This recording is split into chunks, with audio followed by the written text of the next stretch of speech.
অবশেষে আর গুঞ্জন নেই, চূড়ান্ত হলো মেসি লামিনের লড়াইয়ের দিনক্ষণ। সেই চূড়ান্ত হওয়ার খবর প্রকাশ করেছেন আর্জেন্টাইন সাংবাদিক গাস্তন অ্যাডেল ও স্প্যানিশ গণমাধ্যম এএস। তবে এই ম্যাচ নিয়ে এখনও রয়েছে একটি শর্ত। কোন শর্ত পূরণ হলে এবং কবে হবে এই ম্যাচ তা নিয়ে প্রতিবেদন। কিছুদিন আগে পেয়েছে বার্সেলোনায় নাম্বার 10 জার্সি। নিজের স্বপ্নের দিনই কাটাচ্ছেন লামিন ইয়ামাল। অনেকের কাছে তিনি মেসির উত্তরসূরি, আবার অনেকের কাছে আগামী দিনের মেসি। সেই কারণেই মেসি ও আগামী দিনের মেসির লড়াই নিয়ে সবার আগ্রহ ছিল তুঙ্গে। ফলে বহুদিন ধরে আলোচনার কেন্দ্রবিন্দুতে রয়েছে ফাইনাল ইসিমা। যদিও মাঝে এই ম্যাচটি না হওয়ারই গুঞ্জন উঠেছিল দুই দলের ব্যস্ততার কারণে। একাধিকবার বলা হয়েছিল 2025 সালে এই ম্যাচটি হতে পারে, তবে মার্চ থেকে অক্টোবর কোনো মাসেই সম্ভাবনা ছিল না।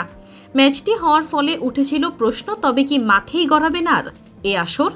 এবার অন্তত সেই সংখ্যা থেকে মুক্তি মিলেছে দর্শকদের। বিশ্বকাপের আগেই গড়াচ্ছে ফাইনালে সীমা। তবে 2025 সাল নয়, 2026 সালে দেখা যাবে দুই মহাদেশের দুই চ্যাম্পিয়নের লড়াই। জানা গিয়েছে আগামী বছরের মার্চে অনুষ্ঠিত হবে ম্যাচ, এমনটা জানানো হয়েছে প্রায় সব গণমাধ্যমেই। যদিও তারিখ নিয়ে ভিন্ন ভিন্ন মত রয়েছে বিভিন্ন সূত্রের।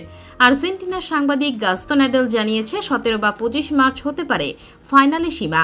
অন্যদিকে স্প্যানিশ গণমাধ্যম এস বলেছে 18 বা 31 মার্চ হতে পারে ম্যাচটি। তবে যেদিনই হোক মার্চে যে হবে ম্যাচটি তা নিয়ে কোনো সন্দেহ নেই। তবে শঙ্কা দূর হলেও একটি শর্ত এখনও বাকি। ফিফা সর্বশেষ বৈঠকে সভাপতি জিয়ানি ইনফান্তিনো আর্জেন্টিনা ও স্পেনের ফেডারেশনের সভাপতিদের সঙ্গে করেন। সেখানে দুই দলকে ম্যাচ আয়োজনের প্রস্তাব দেন তিনি। পরে আলোচনা করে দুই দল সম্মত হয়। কিন্তু এবার ফিফার পক্ষ থেকে একটি শর্ত আরোপ করা হয়েছে। শর্ত হলো ফাইনালি সীমা খেলতে হলে উভয় দলকে 2026 বিশ্বকাপে জায়গা করে নিতে হবে। আর্জেন্টিনা ইতিমধ্যে দক্ষিণ আমেরিকা অঞ্চল থেকে বিশ্বকাপ নিশ্চিত করেছে, ফলে তাদের কোনো সমস্যা নেই।